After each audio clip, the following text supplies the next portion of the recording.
Welcome to our July threat briefing. In this episode, we will look at 3 hacks that all involve nations and nation-state actors.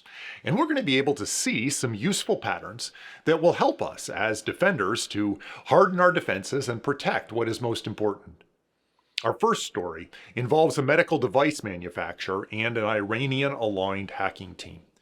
In March of 2026, employees at medical device maker Stryker watched their computers get wiped in real time. Offices started to shut down mid-workday after an Iran-aligned hacktivist group broke in and triggered a mass device wipe across corporate systems. Once inside, there just wasn't much stopping them from reaching machine after machine. And the impact was significant. Multiple offices went dark, and the security teams had to halt operations just to contain the damage. Investigators are still untangling exactly how far it spread. From this unfortunate event, we are reminded about the power of segmentation. Unfortunately, Stryker's network was too flat. There just weren't enough internal barriers between systems. With additional segmentation, that wipe command could have hit just one zone and stopped. It turns out that microsegmentation turns the whole company went dark into one server got isolated. It's a good reminder that segmentation doesn't stop a break-in, but it does stop the break-in from becoming a company-wide event or landing you in the news. Our second story involves an extensive AI-assisted attack run by a Chinese state-sponsored group against roughly 30 defense, energy, and tech companies. This group hijacked Claude code and pointed it at these companies. AI handled about 80 to 90% of the operation on its own, finding and exploiting vulnerabilities at machine speed, issuing thousands of requests a second. No human team moves that fast, of course, or can respond that quickly.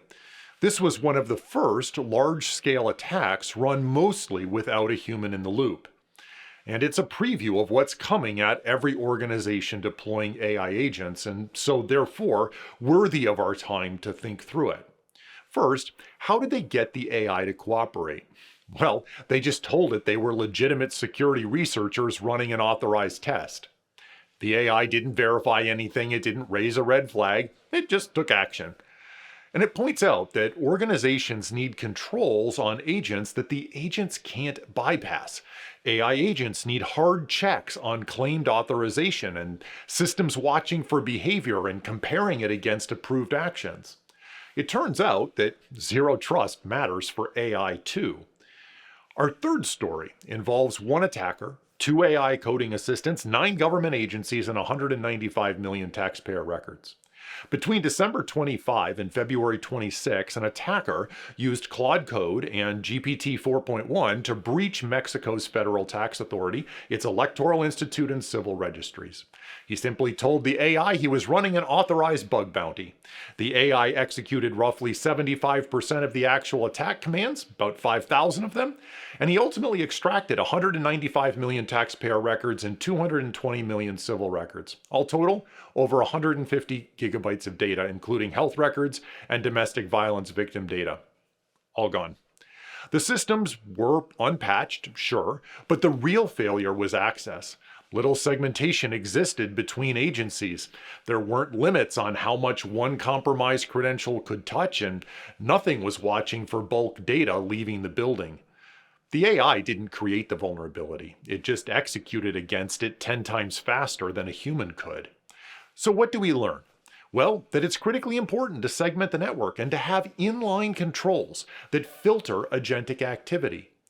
Add in a cap on what any single identity, human or AI, can reach, and that 195 million becomes a much smaller number. AI doesn't cause the breach. It just removes the speed limit on however much access you already have open. A number of years ago, the NSA published guidance that the most useful defense against nation-state attacks was patching, segmentation, and tightening user access permissions. It is interesting that this advice seems more pertinent than ever. If you need better answers to internal segmentation without changing subnets, VLANs, or zones, reach out and we'll connect you to one of our solutions engineers. We can also tell you what we've been doing to lock agentic activity down in 3 distinct places. Well, that wraps us up for this month. We look forward to connecting with you again next month.